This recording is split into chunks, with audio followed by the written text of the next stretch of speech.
So you got a Braille Bible? You have a Braille Bible?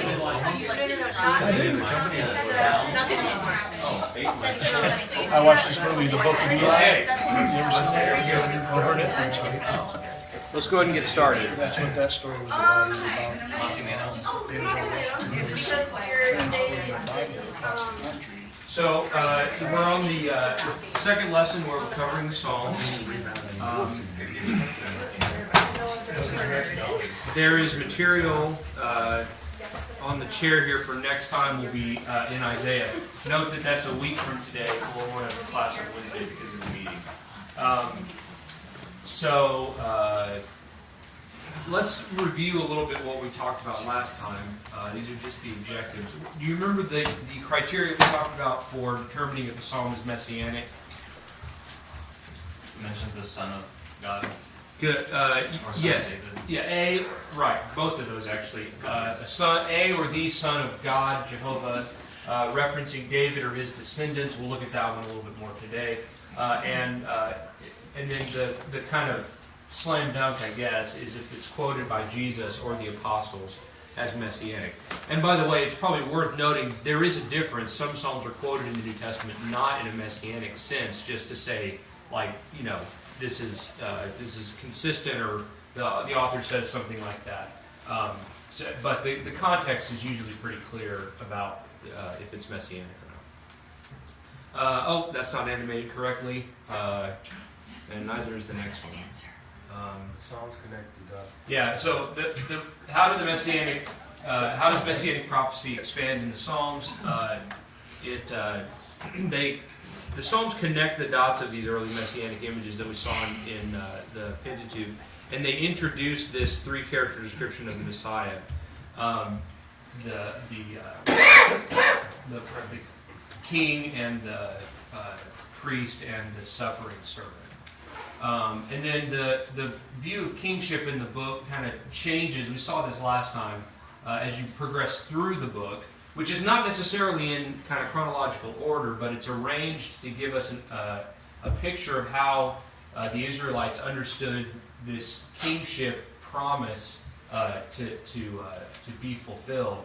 And the reason that I think Psalm 89 is so critical to our understanding both of the book and of Jesus as the Messiah is that it kind of captures that moment when Israel was forced, because there was no other alternative, to trust in God's kingship and not the Davidic kingship, because the Davidic kingship had disappeared. And so the book of Psalms as a whole, among other kind of broad themes that it addresses, it narrates this transition from a sort of fixation on the Davidic kingship into a better, more whole picture trust in God as the king. Which didn't mean that the Davidic promise went away or that they didn't still believe in it, but the book kind of helps us to see that they finally understood what God wanted them to know all along, which was that He was their king. All right, so any other comments or questions about Lesson 8? We kind of ended a little bit abruptly last time. Okay, so today, just two objectives. I'd like you to be able to explain how the kingship psalms build on the promise to David in 2 Samuel chapter 7, and then identify how the Messianic psalms are quoted in the New Testament. This is a very broad description, but I think it'll be useful as you study the New Testament and see how it interacts with the book of Psalms. So just to review, again, our three periods of Messianic prophecy. We're in kind of this period here, the second two periods of the early kingdom in the Psalms and the later kingdom in the prophets. But as I said last time, I put the Psalms more or less in the early kingdom period, partly because so many of them are written by David, but also partly because even the Psalms that are written clearly much later in Israel's history don't really address the clearer images of the Messiah that are present in the prophets, even that they had available to them. It doesn't mean they didn't know about them. It just means that the Psalms, in the way that they are edited for us, kind of are working on an earlier model of kingship, and kind of helping us transition into the view of the Messiah that the prophets are going to outline. So next time we'll be looking at Isaiah in the next 3 classes, and we'll see the images that we've been talking about in Psalms kind of expanded and built on. And in fact, that's one of our objectives for today, is to kind of notice that how the Psalms talk about the Messiah, the Son of David, and what that means for the books that are coming up. So what we've been doing in this class is we talked about this overarching theme of God as Israel's true king, and there's a whole genre that's about that, and notice how they're all organized. Well, that's not the full list of them. I've got that later. But they're organized to be mostly later in the book. We talked about Israel's king as God's son, that he becomes the king when he's anointed, and kind of what that meant for Jesus' resurrection. Then today we're going to talk about this other feature or criteria, which is the feature of David the king. And then we'll talk about Psalms as they're quoted in the New Testament by Jesus and the apostles. So I want to review this as well.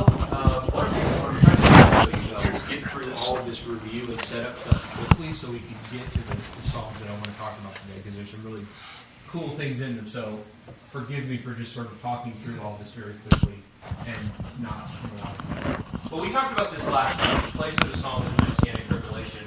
And I want you to remember that they come at this really key point when the national consciousness is shifting from the land and the nation promise to the seed promise. And that idea is, if you'll pardon the pun, germinating and is starting to blossom into a fuller image that the prophets are going to give us more detail on, but the Psalms are definitely the beginning of that of the descriptions that we have of the seed promise.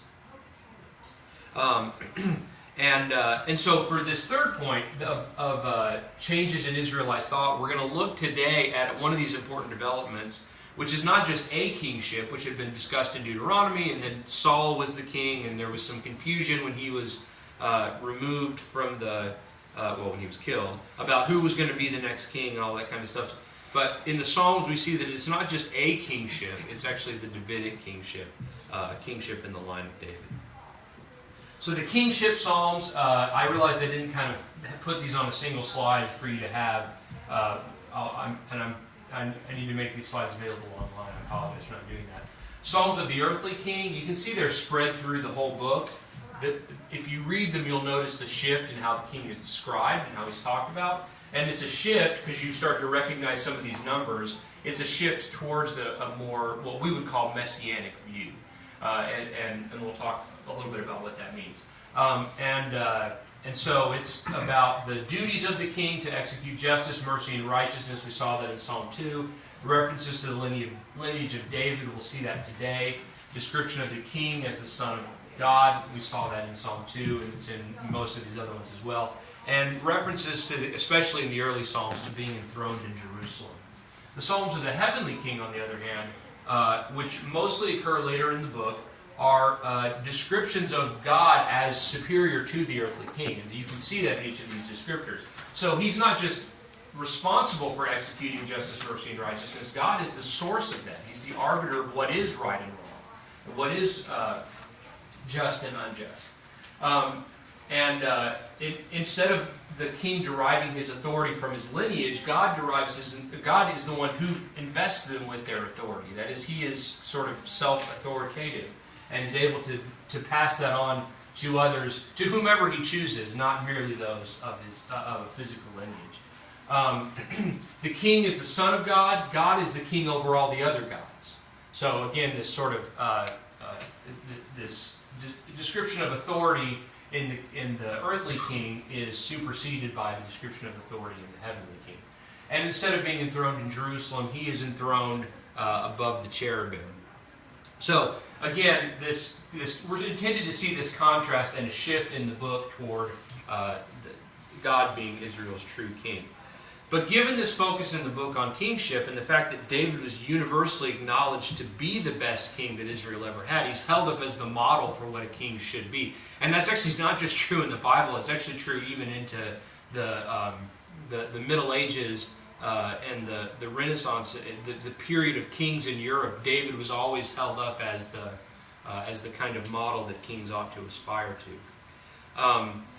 And so given that, it's not surprising that the Messiah is described as David's son. Yes, he's in David's lineage, but sonship is more than that. It's a sharing of character. It's almost. It's actually in the Psalms. You will see it's almost a sharing of identity. That he is David, and is described that way, which we'll see. So, this idea of the Messiah as David's son is developed more fully in the prophets, and we'll see that when we get into Isaiah, but we've already seen it a little bit in some of the other ones. The prophecies about the branch and things like that are all references to David.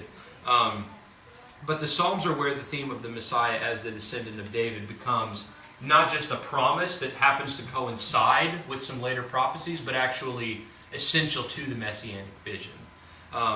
And so in Psalms, the promise of 2 Samuel 7 that God would establish David's throne and he would always have a descendant on the throne before God becomes this kind of shadowy vision that a single descendant of David would reign like David, but unlike David, he would reign perfectly and he would reign forever. And it is a shadowy vision. I mean, if you read through Psalms, it's not clear whether the Psalms are talking about David in kind of hyperbolic and idealized terms, or whether they are looking forward into the future, or maybe a little bit of both. It's not really clear. It's, as I've said, it's a shadowy kind of image, which the prophets will later clarify. So in Psalm 18, which we'll look at just a second, David describes his reign. This is his assessment of his reign, which is really the psalm is duplicated in 2 Samuel 22. Where it's put at the end of David's reign as a kind of a summary of like what David has accomplished. In Psalm 89, the psalmist there describes David's reign in retrospect, and you'll remember we saw last time, he describes it to say, God, this is what you said was going to happen, and then none of it did, and what's up with that? And the descriptions of David's reign in the Psalms, really, or of any earthly king, like Psalm 45, which is just a description of the kingship, it's always a little bit hyperbolic or idealized. It's language like, well, we'll look at Psalm 89, we looked at Psalm 89 last time, but I just want you to see this language, 22 and 23. The enemy will not deceive him, nor the son of wickedness afflict him, but I shall crush his adversaries before him and strike those who hate him. Which is interesting because, I mean, David's reign wasn't as, tumultuous as some of the later kings of Israel and Judah, but he definitely had some enemies. He had some problems, mostly from within his own household, but he also had people like Joab who kind of did whatever he wanted, so, that seems like a little bit idealized description of what David's reign would be like. And I think that is intended to help us see that, yeah, David was good. David was the king after God's heart, but he's not the perfect king. And in Psalms, the perfect king is God, but what we start to see in these Psalms is that there's another earthly king, a physical descendant of David who is going to be coming and fulfilling these. And in Psalm 110, David seems to be speaking about a future king who would rule from Zion. And we'll look at the psalm in just a minute, but I want you to be looking for these when we look at Psalm 110. There's some weird details that are added to the reign of this king that I think are intended to catch our attention. And this is the foundation that Isaiah and Zechariah and the other prophets who talk about the Messiah as a king are building on. This sort of idealized or perfected reign of David. Okay, so that's all background, and I managed to get through that in like 14 minutes, so that's pretty good. I've done nothing else, I've accomplished that. Anything about all this sort of overview stuff that you want to ask questions about or talk about before we jump into the Psalms? All right, good. That means I've either done a good job or you're asleep. Or maybe both. Okay, so Psalm 18 is as I've said, written by David. It's a description of his reign, but it's really a description of what God has done for him. And as I've said, it is recorded for us twice in Scripture, once here and once in 2 Samuel 22. But in both places, the historical note that's associated with it says that this was not written at the end of David's life, but rather when the Lord delivered him from the hand of all his enemies and from the hand of Saul. Now that could mean that it was at the end of his reign, but it's more likely that it's a description of the sort of moment of ascension to the throne, and as David is sort of rejoicing over God's victory, and he's looking forward to the reign that God has promised to him. And so David describes his rise to the kingdom at the beginning of the psalm.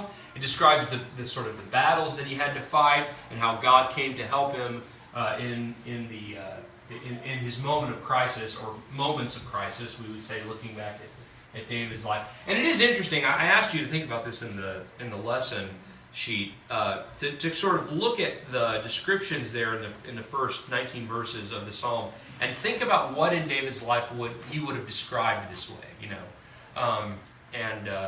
I think that's a useful exercise to try to not just tie a psalm to a moment in history or a moment in David's life, but actually the details, and to kind of think about, why would you describe things in that way?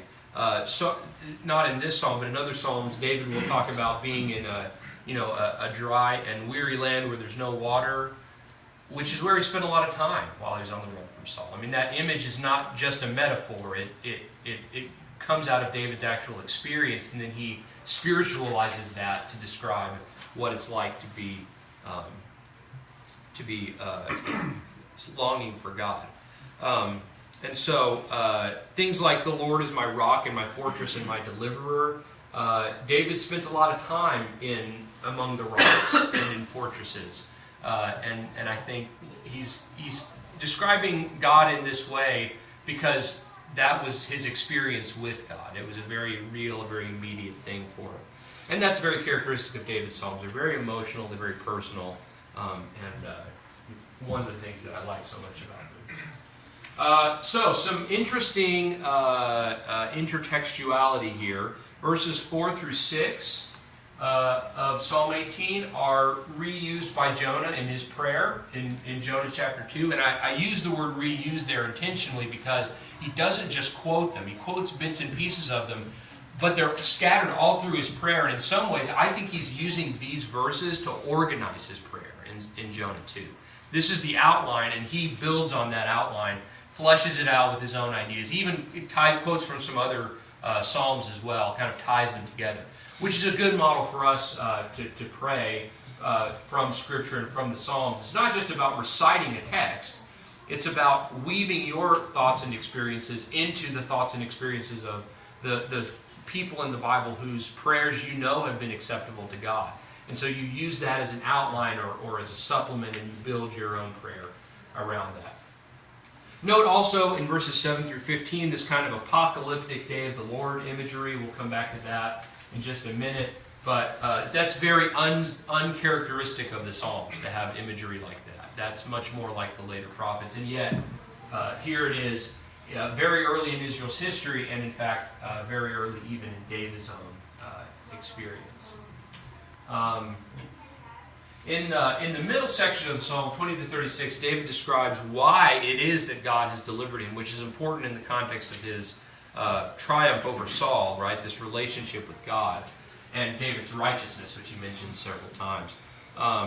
But part of the reason that God delivers him is David's uprightness and innocence. He says that. He's rewarded me according to my righteousness, verse 20. According to the cleanness of my hands, he has recompensed me. And it's a little bit ironic, maybe, that he talks about, I have kept the ways of the Lord, I have not wickedly departed from my God. When you think about, like, the story of Nabal, where David was ready to kill him, and someone else had to come and help him obey God. But those are resources that God gave it. And if you wanted to think about it this way, because of who David was, because of his commitment to obey God, God sent someone to help him obey him even better in the person of Abigail, right? And so God is still, even in that moment, rewarding him according to his righteousness, according to the cleanness of his hands. He is rewarding him. But more importantly than David's character, God delivers him because of his own character, because of God's character. And that's what David describes in verses 24 to 30. With the kind that should be 25 to 30, sorry. With the kind you show yourself kind, with the blameless you show yourself blameless, with the pure you show yourself pure, and with the crooked you show yourself astute. You save an afflicted people, but haughty eyes you debase. Notice also in these verses the parallels with Psalm 72, the description of a godly king. That's important because Psalm 72 is really just a description of what a king ought to be. It's attributed to Solomon. And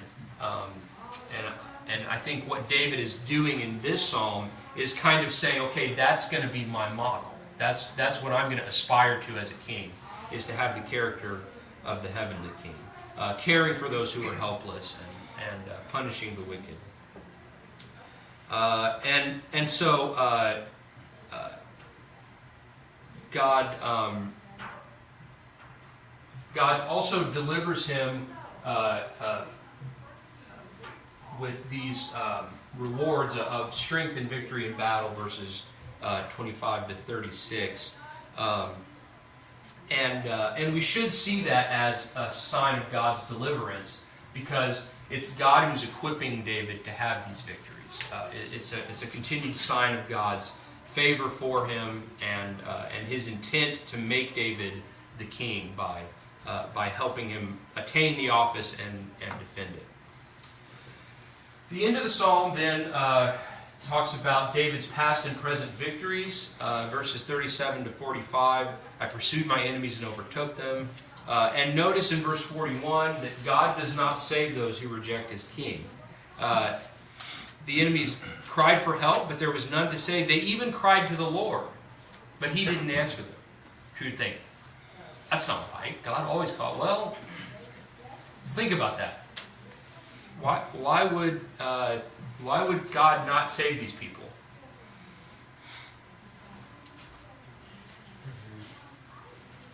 Because God doesn't save those who reject his king. Right. I think is probably why. Yes. Right. So hold on to that thought. We'll come back to it, and I think this verse will become a little bit clearer in just a second. But yeah, that really is the answer, is that if you reject the king, the one that God puts in charge, where else are you going to go for deliverance? Right? So it is not symptomatic of God's lack of mercy. It is rather symptomatic of God's justice and his commitment to reward the righteous and punish the guilty. Yes? Were you planning on commenting on 44 and 45 about the foreigners cringing before David? I'm using the ESV. Yeah. So, in what sense? Just that that's also quoted in Isaiah 55.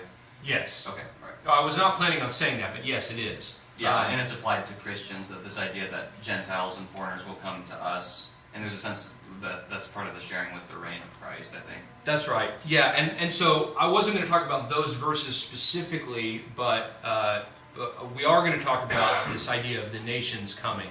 But that's a good again, we want to see this use and reuse, and that's a good observation. That those verses are quoted or are referenced in Isaiah. And so that's another one that, of course, the translation of those verses is a little bit tricky, but that's another kind of idealized vision of David's kingship. I mean, yes, the kingdom was at peace, but it was not a world empire where all the nations of the world were sort of literally cringing and coming to him and begging for mercy, right? And so, again, we start to see in that this kind of, an expectation that there might be something better in the future, a better fulfillment of this.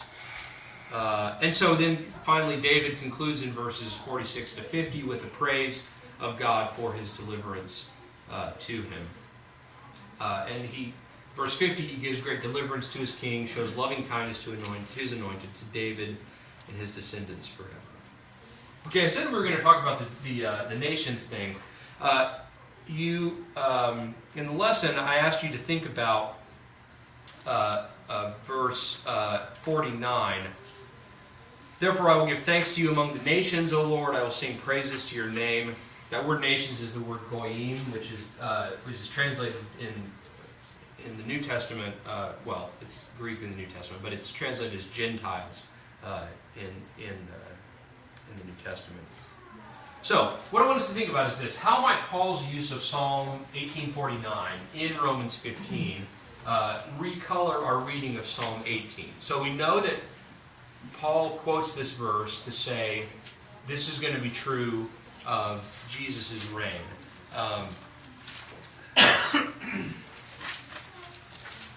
And I can read that verse for those of you that didn't do your lesson. Romans 15, verse 8, I say that Christ has become a servant to the circumcision on behalf of the truth of God to confirm the promises given to the fathers and for the Gentiles to glorify God for his mercy. As it is written, therefore I will give praise to you among the Gentiles and I will sing to your name. And then he quotes from some other Old Testament passages as well,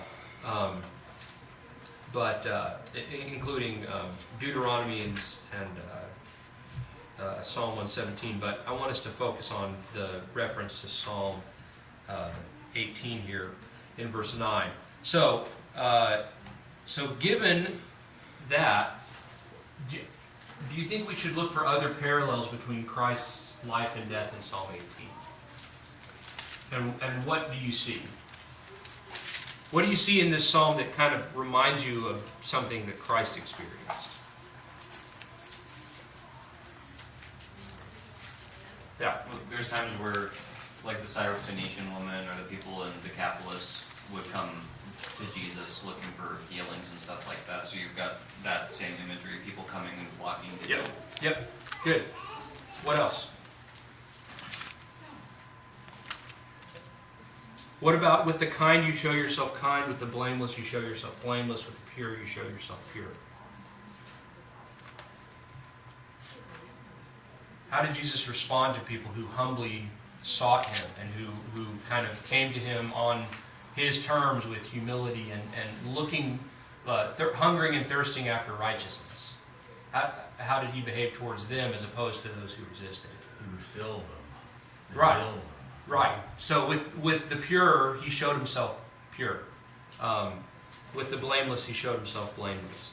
But with the crooked, he showed himself astute.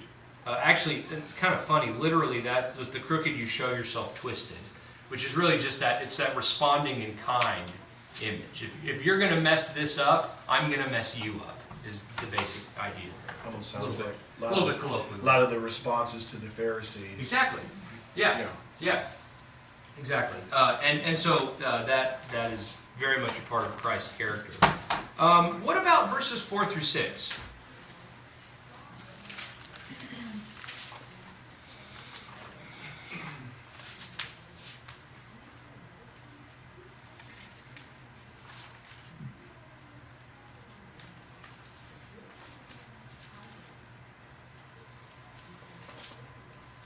So use your imagination. What could that possibly describe? Well, maybe some of the, I know initially when they think about getting close to during the crucifixion, but maybe the trials. Yeah. You've got all these people kind of around him and saying these things, and he's being passed back and forth. So that's almost like a noose tightening as he's going back and forth. Yeah.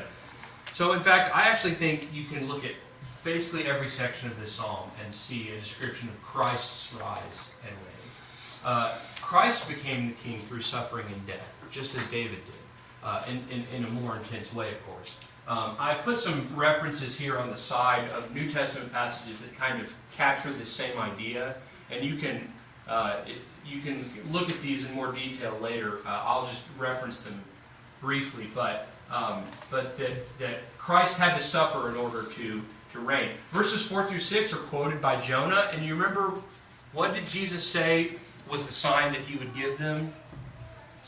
The sign of Jonah. That is, Jonah was... And so that's one image you go, okay, fine, Jonah, 3 days and 3 nights. But he always connects it to his suffering and his rise from the dead, right? So I think we're intended to see this connection. Jonah quotes this psalm, and these verses are also a really apt description of what Christ suffered on the cross. Now, we don't know what he was thinking on the cross beyond what he said, but I mean, if anything described what Christ went through, the cords of Sheol surrounded me, the snares of death confronted me. In my distress, I called upon the Lord. I cried to my God for help. My God, why have you forsaken me? I mean, it's so precise that I can't help reading this and thinking about Christ. And I think the connection through Jonah is intended to help us see that. And Mason, even in verse 7, yeah, the earth reeled and rocked. There was an earthquake when he was on the cross. And there's all these references to darkness in verses 7 through 15. The foundations of the world were laid bare at your rebuke, at the blast of the breath of your nostrils. Again, maybe not a literal description of what was going to happen, and certainly not a prophecy of what was going to happen, but it is definitely representative of what Christ went through. And this apocalyptic day of the Lord imagery, which is going to get discussed and described in more detail in the other prophets, some of which we've already looked at, is picked up in Acts 2 by the apostles to say, that's now, that's today. And so again, it's not a quotation, but it is definitely a use and reuse situation. In verses 20 to 36, you can kind of imagine Christ describing why God delivered him. He, of course, was totally innocent, totally upright, and 2 Corinthians 5 talks about that. But it was also, Paul makes this point very strongly in Romans, that the salvation through the death of Christ was to demonstrate God's own righteousness, so that he could be both the just and the justifier, in punishing sin but also in forgiving it. And so as a result of what Christ accomplished, he was given the rewards, the strength, the victory in battle. In Ephesians chapter 1 talks about that when he had done all these things, he ascended and he sat down at the right hand of God. Just like David, but more so, Christ has conquered all of his enemies.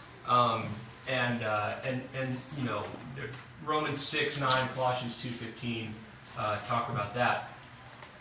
And then when we get to verse 41, now it makes even more sense. Because what does Hebrews 10 say about those who reject the Son of God? There's no longer any hope for them, right? And that's not God being unmerciful. It's God being just. It's God saying, "This is the King. If you don't submit to Him, you're not a part of the kingdom, and I can't help you." And so those who, and in fact, remember what Jesus said would happen at the final judgment. Did we not cast out demons in your name? Did we not prophesy in your name? And he says, "Depart from me, I never knew you." Right? They are rejecting his kingship. They are rejecting his authority, and therefore God judges them. And then this concluding praise of God for his deliverance. So Paul quotes verse 49 to show that Christ's victory in the cross fulfilled all the promises of the Old Testament, both for Gentiles and Jews. But earlier in the chapter, in verse 6, Romans 15, verse 6, Paul explicitly calls all the nations to glorify God with one voice. So again, this intertextuality, this reuse of these ideas. If David's description of his own reign is a little bit hyperbolic, a little bit idealized, it isn't idealized when you apply it to the reign of Christ. And if David's description of his sufferings maybe sounds a little bit melodramatic, like, okay, David, you weren't literally tied up by death. It's not hyperbolic when you apply it to Christ, right? Christ never fought a physical battle in his in his time on earth, but that language is all over Messianic prophecy and the New Testament to describe his spiritual victories. And so I think we need to read the Messianic Psalms not just as proof texts that Jesus is the Messiah. That's not the way they're being used in the New Testament, which we'll see in just a minute. We need to read them as descriptive of his life and death and reign, because Christ is the fulfillment and the ultimate expression of every type and image in the Old Testament. And so when we see David describing his reign in Psalm 18, what we need to also see is a description of what Christ's reign would be. Only more, only better. And so the verses that are quoted in the New Testament really should serve as hooks back into the Psalms, and not simply as a proof text that Jesus is the Messiah. Anything else about Psalm 18 that you want to point out? Questions or anything? You can just see where the Jews would have got the idea that when Jesus came, and if they would have been able to properly identify him, why they would have had the impression that this guy is going to destroy the Roman Empire literally, because that's what the imagery is. Yep. And we'll talk in just a minute about the triumphal entry, but one of the things they say in the triumphal entry is Hosanna to the Son of David, with images like this in mind, of destroying the whole world, all the enemies and all nations submitting to him, foreigners coming and cringing before him as soon as they hear him, and that kind of thing. They very much have this idea in their minds, which is, I think, going back to our discussion from Daniel, why Jesus intentionally chooses the most obscure reference to the Messiah in the Old Testament to describe himself. But yeah, that you can definitely see where those ideas come from. Anything else? Okay, so that's the idea of the king that is coming as the son of David, meaning one who is like David. But as it turns out, he's not just like David, he's more than David, sort of David squared or something. David perfected, and David's reign perfected. We've already talked a little bit about how Psalms are quoted as messianic in the New Testament, but we're moving away now from the kingship Psalms. Well, I say that, we're about to do Psalm 110, but we're moving away from the kingship Psalms into a slightly different area of messianic Psalms, which are those that are perhaps not explicitly king-related, but are nonetheless quoted in the New Testament. And so that gives us a slightly different task in reading them, because we can't just make the one-to-one correlation between the king and Christ. And the reason I've included Psalm 110 is because Psalm 110 is a king psalm, but it's got a bunch of weird stuff in it that I think we need to address, that the New Testament really helps us to clarify. So they're quoted in the New Testament, these psalms that are like this, largely along typological lines, meaning that Jesus' actions are the most perfect expression of the idea that are found in the Psalms. A very good example of this is John 2:17. Jesus cleanses the temple, and the disciples remember that it was written, what? Zeal for your house has eaten me up. Psalm 69. Go read Psalm 69, not about cleansing the temple. Not even close, right? In the context, it's someone who's being persecuted because he wants to do what's right, which is also not descriptive of what was happening when Jesus cleansed the temple, especially the first time in the Gospel of John. So, what's going on there? Well, don't you think it ought to be characteristic of God's people that zeal for God's house eats them up? That it is all-consuming? I think it is. That zeal for the things that God has asked them to do for God's worship and God's service consumes their entire mind? I think so. And Jesus is the perfect example of that. And that's what the disciples remembered. They said, oh yeah, that's what people who love God are like. Zeal for God's house has eaten them up. Right? That's what's going on in Psalm 2, and that's really characteristic of the way the Psalms are quoted in the New Testament. In other words, they're not directly prophetic. Mostly. There are some weird ones, and we're going to look at some of them. But like Psalm 69:21, I think I said... anyway, sorry. Psalm 69:21 is they gave me gall for my food and vinegar for my drink. that might be messianic in the sense that David is clearly not saying that they literally gave me these to drink. So why does he say that? Why does he describe it that way? Not why does he describe the bitterness of people's treatment of him, but why does he use those specific images? And then why does that literally happen to Jesus in the New Testament? Right? It's more than just a correlation that's described in kind of similar terms. It's like an exact thing that happens it is an exact thing that happens in the New Testament. So that's a little bit tricky. Psalm 110:1, Jesus kind of, we'll talk about that. 118:22, several others that you can find. They kind of fall in this gray area between typology and prophecy. So I'm not going to be totally dogmatic about it, but I think it is true that generally this is how the Psalms are quoted in the New Testament. But I want you to see that this does not reduce the power or inspiration of these verses as messianic. Jesus identified the book of Psalms, the whole book of Psalms, as being about him in Luke 24:44-45, as well as the rest of the Old Testament. But he specifically mentions the Psalms there, and I think that's worth something. He even, in his ministry, identified specific parts of Psalms as really being only about him, and that's the Psalm 110:1 reference. Jesus says, well, who's David talking about? Well, I don't know. It's me. And it couldn't really be anybody else. So they are certainly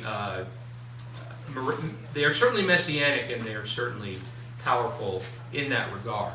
And the writer of Hebrews, of course, implies that only Christ could fulfill Psalm 110:4 in its fullest sense, the high priest after the order of Melchizedek.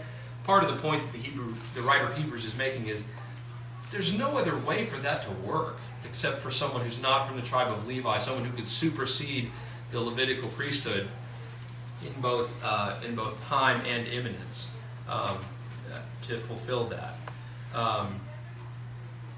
And I do not know what I meant by that last point. That's not poorly worded. And that's not well worded. All right, we'll skip it. Good. So this is how the Psalms are quoted in the Old Testament. How they're quoted in the New Testament. And let's look at some examples of that. Let's look at Psalm 110. This psalm is very familiar to us, and in fact, I'm going to probably make some people angry by mostly skipping over the parts that you're already familiar with. Verse 1 and verse 4 specifically. We'll address them briefly in context.